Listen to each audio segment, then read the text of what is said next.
My name is Evelyn Brooks, and I am 71 years old. If someone had told me that my awakening would come not from a tragedy or a grand revelation, but from a cup of tea thrown across a dining table, I might have laughed. But life, I've learned, has its own cruel poetry. Sometimes the truth doesn't arrive with thunder. It drips, slow and scalding, down your face. The party was a Saturday in late August, the kind of day when the air itself feels tired. My sister Nora was hosting her annual family luncheon. Barbecue, lemonade, the whole countryside spread. I baked 2 lemon pies, as always. My daughter Clara arrived late, as always. She never just came somewhere. She arrived like a performance. Sunglasses, a tailored coat despite the heat, her perfume trailing behind her like a flag announcing success. She kissed me on the cheek without looking me in the eye. "Mom, can we talk? In private?" My stomach nodded. Whenever she said in private, it meant one thing: money. We went into the kitchen. The smell of grilled corn mixed with her perfume. "Where's your card?" she asked, not even bothering to lower her voice. I blinked. "Clara, I told you last week. I paid your car insurance. I can't—" "Oh, for God's sake, Mom," she cut me off. "It's just a few hundred. I need a gift for Aunt Nora. You want me to show up empty-handed?" Her tone had that sharp edge I knew too well, the one that always made me surrender. But that day, something in me, perhaps exhaustion, perhaps self-preservation, refused to bend. "No," I said softly. "Not this time." She froze, as if she hadn't understood. "What did you just say?" "I said no, Clara. I've done enough." Her jaw clenched. Then she laughed, bitter and loud. "You're unbelievable. You hoard every penny and still want people to think you're generous."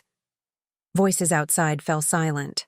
Through the open window, I felt everyone's curiosity reach into the room like a draft. I opened my mouth to answer, but before I could, Clara picked up her cup of tea, Earl Grey, still steaming, and hurled it across the table. It hit my face, scalding, soaking my blouse, the scent of bergamot mixing with humiliation. For a moment, time stopped. The spoon clattered to the floor. Someone gasped in the next room. I wiped my face with a napkin and stared at my daughter. Her eyes burned, not with guilt, but with defiance. I didn't speak. I just walked out of the kitchen, every step heavier than the last. Outside, laughter had died. My family stared, unsure whether to comfort me or pretend nothing had happened.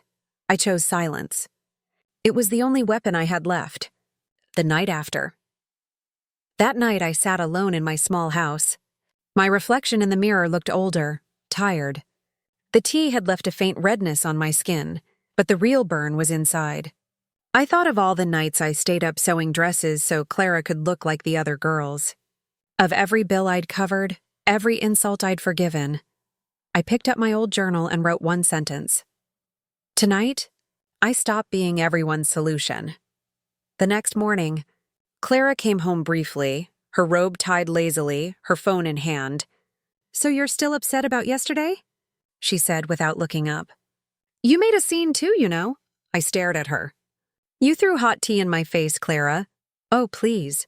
Don't dramatize. You know I didn't mean it." She laughed, that same nervous, cruel laugh that had replaced her childhood giggle. "I'll pay you back when I can, okay? Now where's the spare key to your car?" I felt something inside me snap. "No," I said again. This time my voice didn't shake.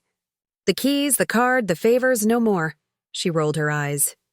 "You love playing the victim, don't you? Without me, you'd have no purpose."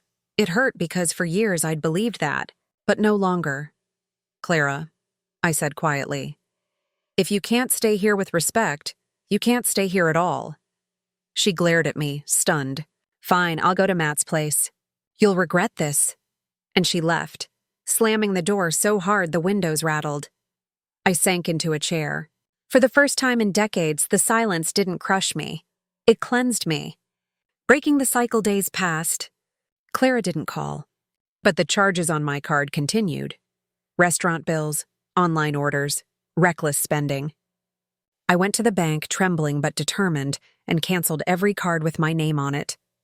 I left with my hands shaking but my spine straight. Outside, I saw a small sign on a window. Help wanted, sewing assistant. The universe, I thought, has a sense of timing. The shop owner, a warm woman named Angela, smiled when I told her I'd been a teacher and a seamstress for years. "Come in tomorrow," she said. "We could use someone like you."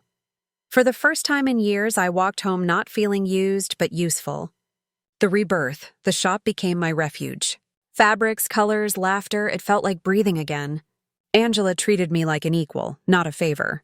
I started sewing quilts, dresses, curtains. My hands remembered what my heart had forgotten: creation. One afternoon, I was showing a young woman how to hem a sleeve when the bell on the door rang.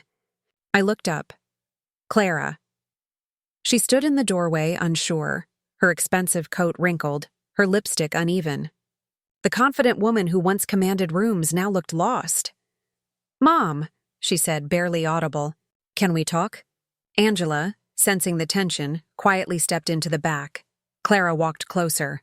"I didn't know you worked here." "I do," I replied, continuing to fold fabric.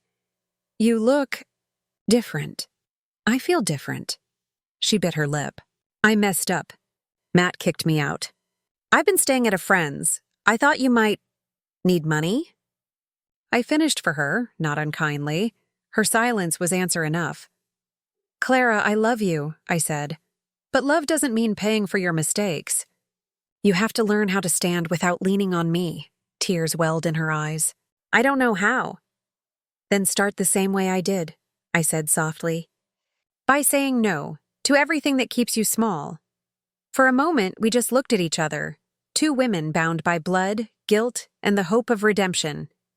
Then she nodded, barely. "I'll try," she whispered. "That's all I ask." She left without another word, but her footsteps this time didn't sound like running away. They sounded like growing up.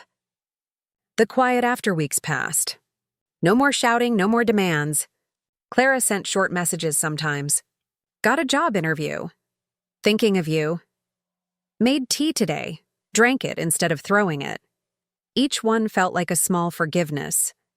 I planted new flowers in the garden, lavender and white roses. The air smelled like peace. One evening, I received a letter, handwritten, folded neatly. "Mom, I don't expect you to forget what I did, but I want to thank you for teaching me the hardest word in the world: no. Love, Clara."